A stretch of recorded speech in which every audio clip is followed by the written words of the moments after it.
Jacob porte son grand frère l'a ramené. C'était un acte prophétique. Lorsqu'il a fait ça, Dieu a disparu. Il a dit, pas maintenant, ton grand frère va te lécher les genoux devant toi.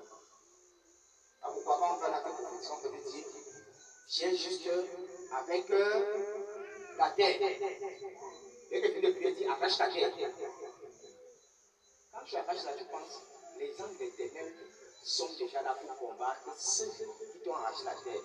Tu as déjà gagné. L'acte prophétique, c'était que Jacob parvient à renverser juste son grand frère. Tu as pris encore Esaü.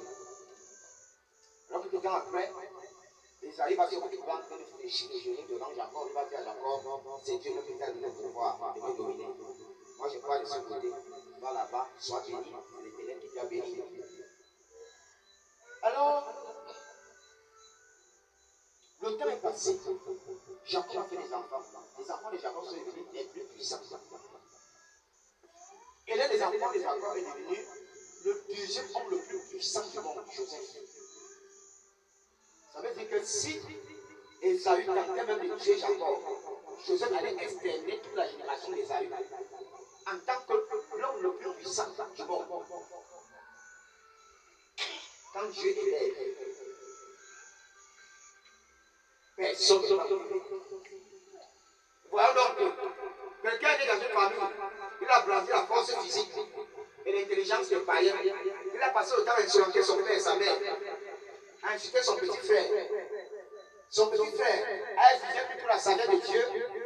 À la fin, son petit frère est devenu plus fort que lui. Et au fur et à mesure que le temps passe, Jacob est toujours au-dessus. La progéniture de tous ceux qui ont porté le sang de Jacob sont toujours au-dessus du sang d'Esaü.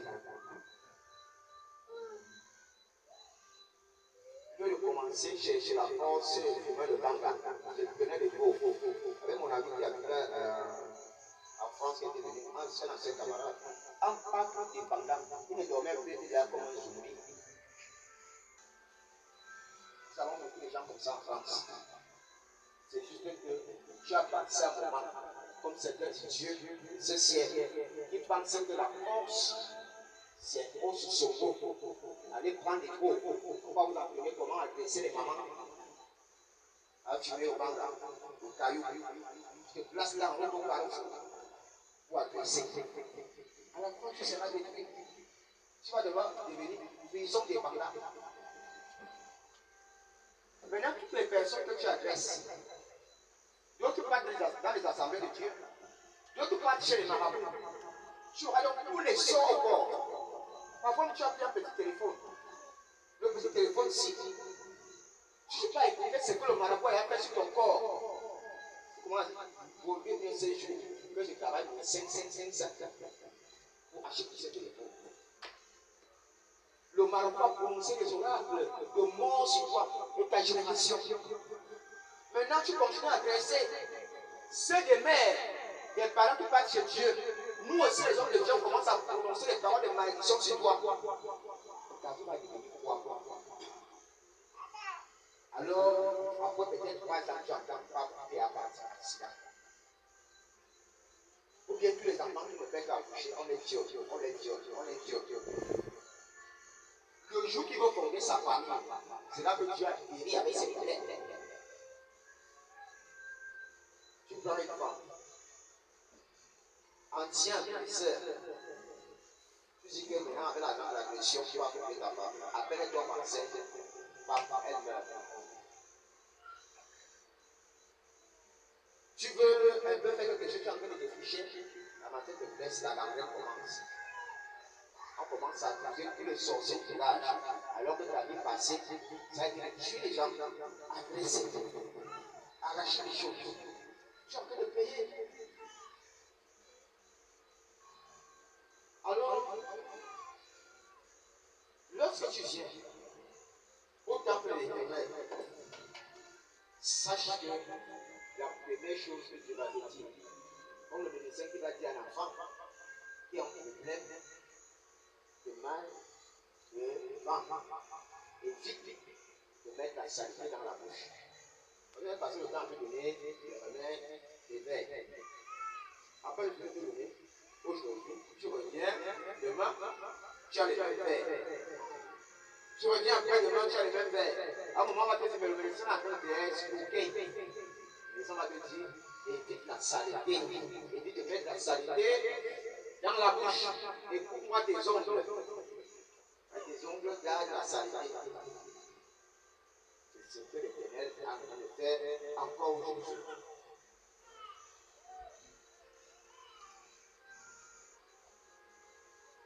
Ce hier, c'était un peu d'épuisement de hier. On se retrouvait avec des gens. On a chassé des choses impures. Ayant des nouvelles choses. Avec ce qu'ils n'ont pas compris. On parle chaque jour ici. Faites attention à votre compagnie. Tu aimes un homme juste parce qu'il aime la viande. Il est digé. Tu ne veux pas connaître sa vie spirituelle. Tu dis que tu t'en fous de la porte là. Après, donc tu entres en relation avec lui. Pas la sienne, c'est tout dans ton corps. Tu vois, tu ne viens pas ici. Mais tu verras qu'à un moment, ton temps va devenir plus grave. Et si tu blagues, parce que la sirène, il y a une chose qu'elle fait. Cela va commencer à t'amener à être une prostituée olympique. Après, elle va te tuer. Les siennes, elles prennent soin des gens doucement. Prostitution, tu comprends un peu la blague. Après, tu pars. Précaution. Et quand tu pars, tu ne pars pas du monde de l'Éternel. Allez, tu arrives au compte. L'avant choisi, soit on te tue véritablement, on écrase tes os, on récupère tes organes. On les envoie dans les endroits où on mange des organes humains. Les poudres sont distribuées dans les assemblées de marabouts. Les foyers de marabouts. Tu entends que le marabout te dit, un esprit de nous donner une poudre. Pendant que la personne veut parler, on dit, la porte apparaît sur sa table. La poudre là, c'est quoi? C'est les solutions qu'on a écrasées. Les gens qui prennent, pas des accidents, les enfants qui disparaissent. Ma fille partait au marché. Après, elle a disparu. Il y a une femme qui est venue l'arrêter à moi. Après, la femme l'a arrêtée, elle a disparu. La femme a disparu avec elle. Je suis apparu là-bas, dans l'océan. Et tu ne sais pas si tu as amené là-bas. Tu es en train de pleurer. Maman, tu dis non. Ici, il n'y a pas de mal ici. On va juste t'égorger. On t'égorge, on récupère tes organes. La même sirène envoie les organes dans les loges. Il y a des loges où on mange le cœur humain. Vrai. On les dit, apportez-nous des cœurs de tigres. Les tigres qu'on a tués en Birmanie.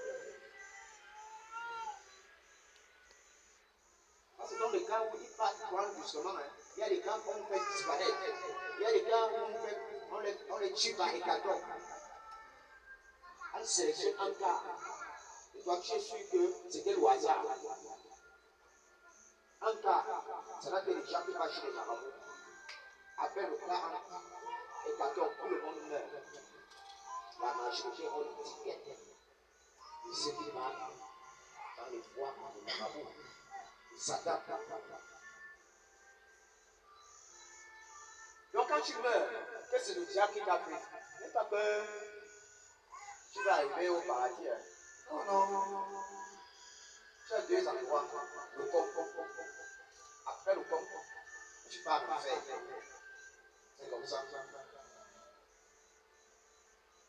Si on a vu qu'on peut d'abord descendre, on tourne ton corps, on te met le volume. Il ne faut pas faire attention, c'est que pas faire les bogas. Les bogas ne te disent pas, on te met le volume au corps. Le premier processus du corps. Quand on te fait les bogas, tu te retrouves dans un autre pays. Et on te dit que tu rencontres tes ancêtres. On a vu le jeune garçon qui était mort. Ici, il y a cela 3 ans. N'est-ce pas qu'il voyait ses frères qui mouraient ici par accident de moto ici, en Bachon. Il était en train de travailler dans les champs de canne à sucre.